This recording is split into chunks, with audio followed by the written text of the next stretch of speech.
I am so excited to be here.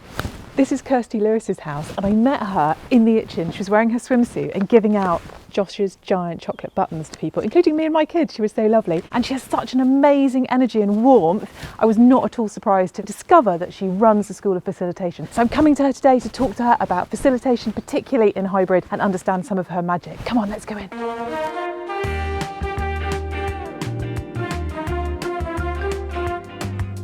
I think we all have to have the same definition of what hybrid means. And for us at SOF, we're talking about it's when you have people in the room, but you also have people online. If you'd asked me about this a year ago, I'd have been like, don't do it.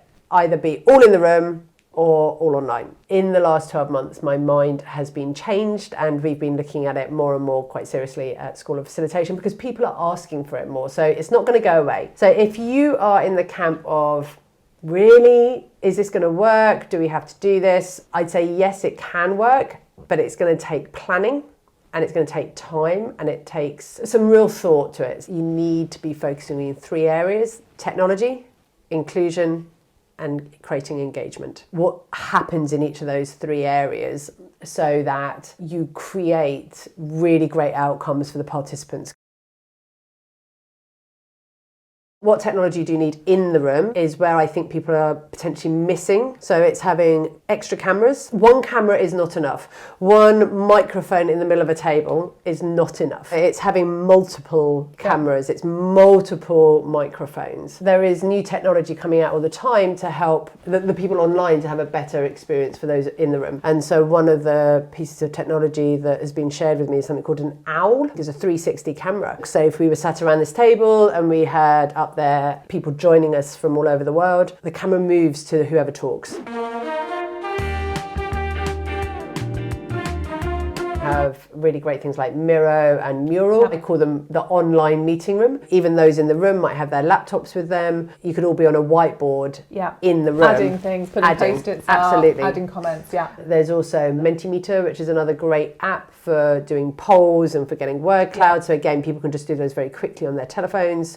So you create interaction that way. But that costs money. So if they really take hybrid seriously, companies are going to have to research and there's going to have to be investment in the technology to make it work. In the past, as facilitators and trainers, we'd often quote to a client, 1-day workshop, 2 days design. It's now 2.5 days of design for a 1-day workshop. And the reason for that is when you're designing, you need to design a solution for the people in the room, people online, and then a blend. So how do you create those connections for those online and for those in the room?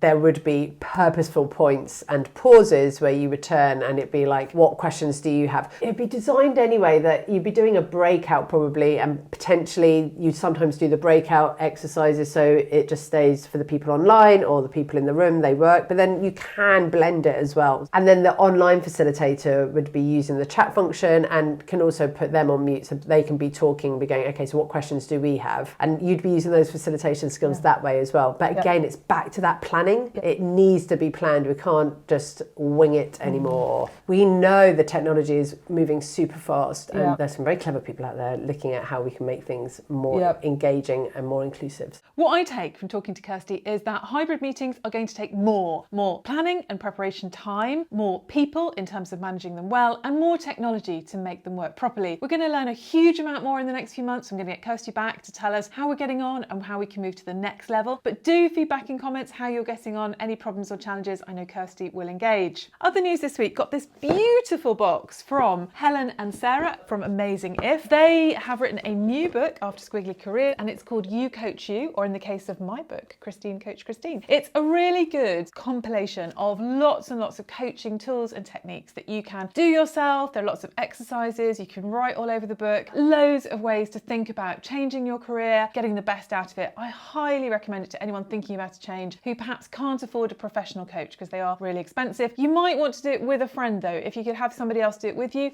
as an extrovert, that would maybe work better for you, or you may be very comfortable doing it by yourself. It has made me think that next week we need to talk about change. There's loads of change going on, a lot of people thinking about it. Let's have a conversation about our barriers to change and how to get through them. I will see you next week, and who knows, we might even have changed government by then. See you on Friday.